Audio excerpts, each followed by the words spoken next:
सभी लोगों को नमस्कार। मैं doctor Himanshu Yadav, assistant professor department of political science. आज मैं फिर से एक विषय पर आपसे बात करने के लिए आपके समक्ष उपस्थित हुआ हूँ। आज जो मेरा विषय है यह मेरे बचपन से और आपके बचपन से काफ़ी कुछ ताल्लुकात रखता है। जिस विषय पर मैं बात करने जा रहा हूँ, बचपन में आपने एक छोटी सी चिड़िया आपने देखी होगी। उस चिड़िया की चहचहाहट हमें जगा दिया करती थी। उस चिड़िया के आने से हमें यह एहसास होता था, बुजुर्ग लोग कहा करते थे, यह जो चिड़िया है ये सुख और समृद्धि का प्रतीक है। मुझे याद है जब मैं बचपन में अपने नानी के घर जाया करता था या दादाजी के घर जाया करता था, उस समय उस झोपड़ी में तमाम सारे छोटे छोटे घोंसले दिखाई पड़ते थे। कुछ टाड़ हुआ करते थे, उन टाड़ों पे दिखाई पड़ते थे। पेड़ों पे हम लोग देखा करते थे, नीम का पेड़ था, आम के पेड़ थे, उन पेड़ों पे मुझे वो कुछ घोंसले दिखाई पड़ते थे। और एक बहुत प्यारी सी, एक बहुत छोटी सी और एक फैमिलियर एक चिड़िया हुआ करती जिसको हम गौरैया कहते हैं। उस गौरैया की चहचहाहट ने इतना एक मनोरम दृश्य पैदा कर देता था। और वो जो हमारा बचपन था, वो बचपन उसकी चहचहाहट में, उसको देखने में, और अगर आप महसूस करेंगे उस चिड़िया के आते ही जब हम पकड़ने के लिए दौड़ते थे, कहीं ना कहीं परोक्ष रूप से हम उस समय शारीरिक व्यायाम भी कर रहे होते हैं। उस चिड़िया को देखते देखते हम इतने बड़े हो जाते हैं, लेकिन एक समय ऐसा आता है कि उस चिड़िया की जो चहचहाहट आंगन से थी वो ख़त्म हो जाती है। क्या उसके ख़त्म होने से कभी आपने सोचा है कि उसके ख़त्म होने से क्या शांति और सुख समृद्धि में भी क्या अंतर पड़ा है, प्रभाव पड़ा है? वैसे कौन सी परिस्थितियाँ थीं जिसने उसे हमारे घर से बेघर कर दिया? वो कौन सा ऐसा काल था जिसकी वजह से आज हम लोग से वो दूर होती जा रही? मुझे याद है बचपन में जब हम लोग खाना खाया करते थे बाहर दिन के समय, वह चिड़िया इतने पास तक आती थी, लगता था कि उस थाली से निवाला निकाल लेगी। और इतना कभी हम लोगों ने नहीं सोचा था कि ये इतना फैमिलियर होके चिड़िया हम लोग के साथ रहेगी। लेकिन आज उसके लिए एक दिवस मनाया जा रहा है, विश्व गौरैया दिवस। उसका संरक्षण संवर्धन की बात की जा रही है। आप देखेंगे nature forever society of India और इकोसीस एक्शन फाउंडेशन ऑफ फ्रांस दोनों ने मिलकर और तमाम कई सारे संगठनों ने इसको रेड बुक डाटा में आने के बाद एक मुहिम से छेड़ी और 20 मार्च 2010 को एक अंतर्राष्ट्रीय गौरैया दिवस के रूप में मनाने की बात की गई, मनाना प्रारंभ कर दी। एक पर्यावरणविद हुए, उनका नाम था दिलावर साहब ने इस गौरैया के लिए, इस गौरैया से कितने फायदे हमें थे, क्योंकि पर्यावरण से संबंधित थे। पर्यावरण में तमाम सारे जो कीटनाशक, जो कीटों को नाश करने के लिए जिस गौरैया की एक भूमिका थी, उस भूमिका का निर्वहन करते थे। इस गौरैया को अगर आप देखेंगे, जीव विज्ञान से अगर आप लोग जो संबंधित हैं उनसे भी मैं चर्चा कर लूँ। अगर इसका वैज्ञानिक नाम अगर आप देखेंगे तो पासर डेमोक्रिस्टस, इस फैमिली से ये बिलोंग करता है, इसका ये वैज्ञानिक नाम है। इसकी जो फैमिली है वो है पासर डोमेकेस्टिस। जैसे कि इस नाम से आप परिचित हो, डोमेकेस्टिस ऑलरेडी वो कहीं ना कहीं पारिवारिक रूप से जुड़ी हुई है वो चिड़िया।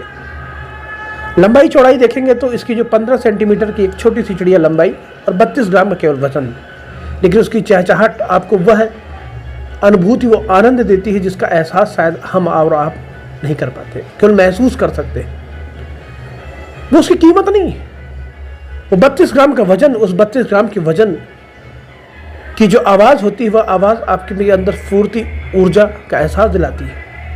कभी उस घोंसले को आपने देखा कितना मशक्कत करके घोंसले को बनाती है? उस घोंसले को जब आप देखते हैं तो एक जीवन में जितनी उलझनें होती हैं, उस उलझनों के बावजूद भी वो कैसे उस घोंसले में रहती है, सीखना चाहिए हमें आपको। उस घोंसले में कितनी लगन होती है। चिड़िया और जो उसका चिड़ा होता है, दोनों मिलकर कैसे उस घोंसले का निर्माण करते हैं। और देखिए संघर्ष, जब वो बच्चा पैदा होता है, उस चिड़िया उस अंडे जब देती है, अंडे के बाद जब वो बच्चा पैदा होता है तो उस बच्चे के लिए निवाला कैसे वो लेके आती है और कैसे वो बच्चे मुंह खोल के उस निवाले को लेने के लिए करते हैं। यही आज वास्तविक रूप में देखा जाए तो हमारे समाज को एक मैसेज देती थी वो चिड़िया। लेकिन आज क्या है, आज हमारे समाज से वो बेघर होती जा रही है। क्या है इसके पीछे कारण? ये हमारी भौतिकतावादी, पूंजीवादी जो हमारा जीवन है, यह उसकी सबसे बड़ी भौतिकता की जिम्मेदार है। क्यों? क्योंकि आपके जो घर थे, उन घरों को तो आपने बना लिया, लेकिन उन घरों को बनाने के बाद उसमें कहीं एक छोटा सा भी जगह नहीं। अगर चिड़िया आती है तो आप उसे भगा देते हैं। क्यों ऐसा कर रहे हैं, कहाँ जाएंगे वो? हमारे आपके ही भरोसे ये है। ये कहीं ना कहीं एक सूचना तंत्र के रूप में काम करते थे, सुख समृद्धि का प्रतीक थे। आज गौरैया किसी घर में जाती है तो आप कहते हैं बड़ा मन आदरित होता। कभी आपने छोटे बच्चों को देखा हो, 2 से 2.5 साल 3 साल के बच्चे को, जब वो चिड़िया को देखता है तो उसके पीछे भागने की कोशिश करता है। मैंने अपना बचपन जो है, मैंने उस चिड़ियों के पीछे दौड़ना, चढ़ना, सीखना जो भी मैंने शुरू किया उस चिड़िया की बदौलत शुरू किया। क्योंकि जब वो आंगन में आती थी तो मुझे देख के उसे पकड़ने की इच्छा होती थी और मैं दौड़ पड़ता था। तो आज ज़रूरत है उन चिड़ियों को बचाने की। मैंने एक दर्द का महसूस किया है। एक हमारे इलाहाबाद विश्वविद्यालय में एक प्रोफेसर है, प्रोफेसर पंकज श्रीवास्तव। मैं उनके घर पे गया और उनके घर के जो लॉबी है, उस लॉबी में क्या कहते हैं, उन्होंने बहुत सारी ग्रीनरी, बहुत सारे पेड़ लगा रखे हैं। उस पेड़ पे एक घोंसला बना रखा था चिड़िया ने। उन्हें कहीं बाहर जाना था, वो बाहर चले गए और उनका जो माली था वो उसे निकाल कर धूप में दिखाने के लिए रख दिया और चिड़िया उस घोंसले से, मतलब चिड़िया दोबारा आई ही नहीं। सर का कहना था कि मुझे माली को बताना है कि इसमें घोंसला दिया हुआ है, इसको मत छुएगा, लेकिन वह दिमाग में नहीं रहा और वो चले गए। संजोग की बात है, माली ने उसे हटा दिया और हटाने के बाद वो जो चिड़िया थी, जो उसका घर था, वो टूट गया। सर के आने के बाद बड़ा पश्चाताप उनको हुआ। ये प्रेम है, ये लगाव है। मैं इसलिए इस एग्जाम्पल को बता रहा हूँ क्योंकि उन्होंने तमाम सारे घोंसलों को बना के, घोंसलों को रेडीमेड खरीद के, पेड़ों में, छतों पे, किनारे, तमाम सारी जगहों पे उन्होंने उसे टांग दिया है। और शाम को मैं देखता हूँ, सुबह मैं देखता हूँ वहाँ पे अनाज डाले जाते हैं और चिड़ियों का एक झुंड आता है।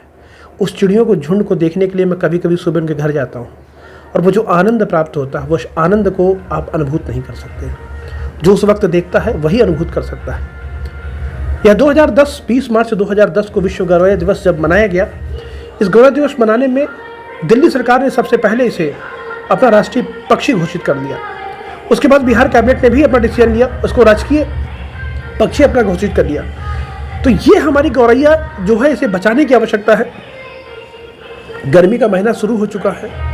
मैं आपसे आग्रह करूंगा, मैं आपसे निवेदन करूंगा, इस समय अपनी छतों पर आप पानी रखें।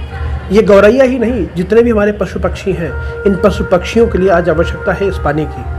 हम कुछ तो नहीं दे सकते, लेकिन आवश्यकता है इनको। अगर हम पानी देंगे तो खाने की व्यवस्था खुद कर लेंगे, लेकिन पानी अगर उनको मिल जाएगा तो शायद वो अपना जीवन जी पाएंगे।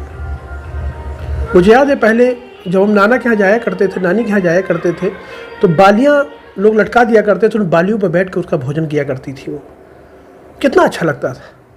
लेकिन आज हम लोग छतों पे इसलिए नहीं बैठने देते कि हमारी कहीं छतें न गंदी हो जाए। छतों पे वो बीट कर देंगे, हमारी छत न गंदी हो जाए।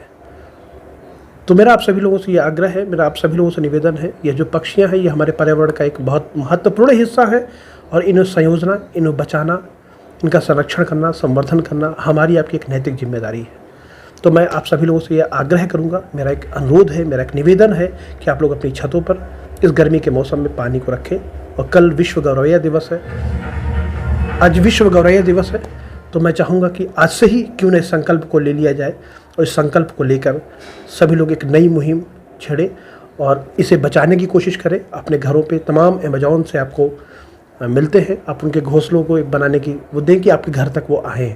वो आएंगे तो मैं वास्तविक रूप में बता रहा हूँ कि जो आनंद की अनुभूति आप पाएंगे वो शायद किसी और चीज़ से आप ना पा पाया। म्यूजिक में चिड़ियों की जो चहचहाहट सुनाई पड़ती है, उससे आप बड़ा प्रसन्न। कभी आपने ओरिजिनल म्यूजिक, जब ओरिजिनल जो चिड़ियों की चहचहाहट है, कभी उसे अनुभूत करिए।